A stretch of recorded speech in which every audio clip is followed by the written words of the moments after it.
Welcome back to the Detective Q Chronicles. This week we join our hero, peering down through a skylight with cat-like stealth.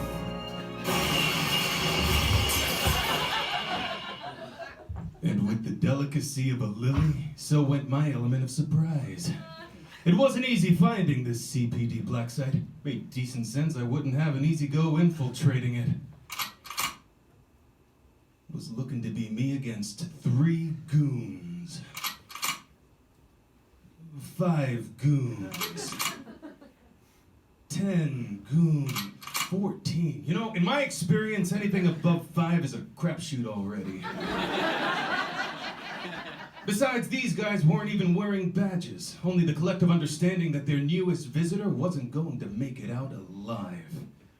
Well, if it isn't old Officer Boozehound! My reputation preceded me. My only chance was to offer a good time to the executioners. I pulled out my weapon from its holster and dropped it. You could almost see the dust come off it. Never had to use the thing. Half the time I had to guess if it was loaded. They took the bait. Now it seemed to me that each of these bums came to work with a roll of quarters in each fist, but while I wasn't bulletproof until my 6th bourbon, I could take a punch better than they could dish it out after a flash.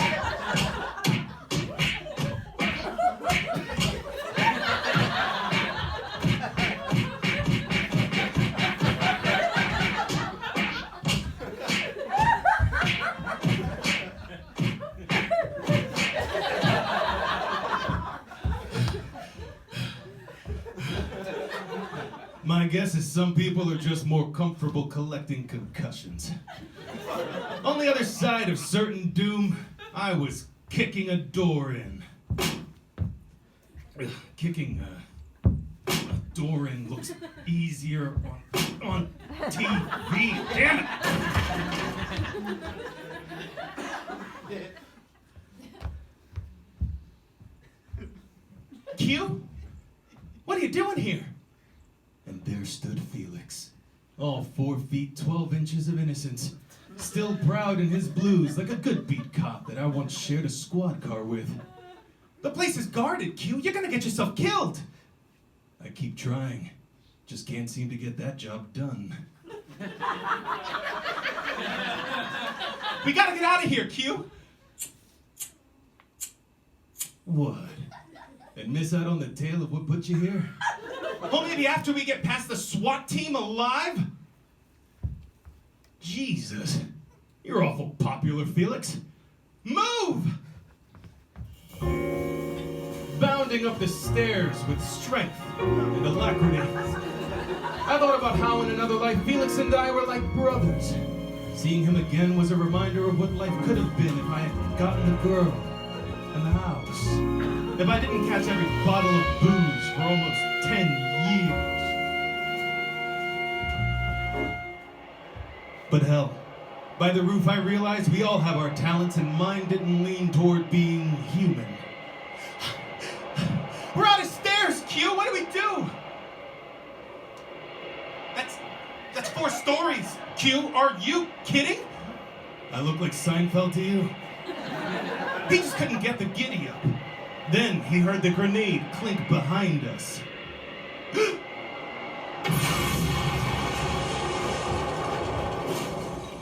Now, I wasn't even aiming for the delivery truck, but it broke our fall by about enough.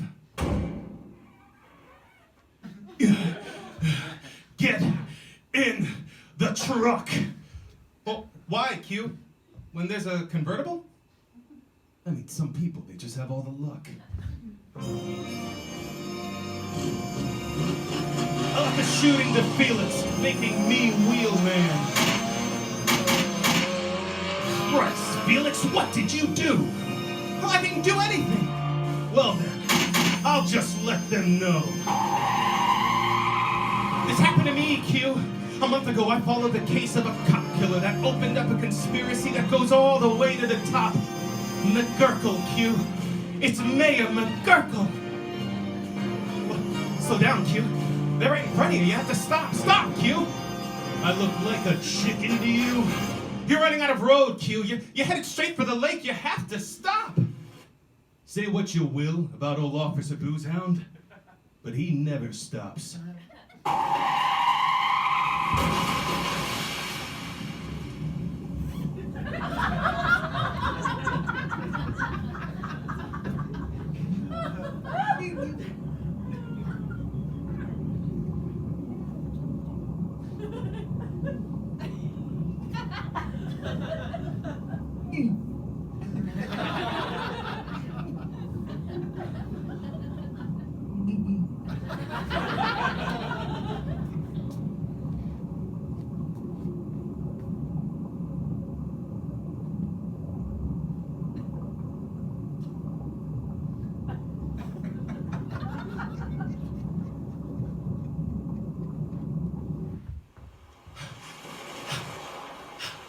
Q?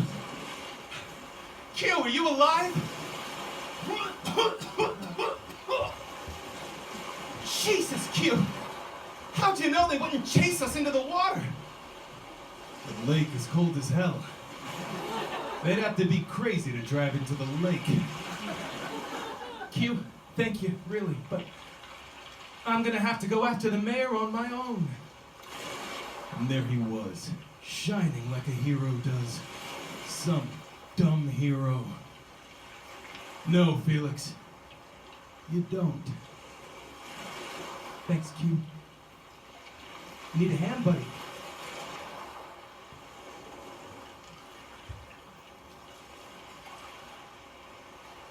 Hey, Q?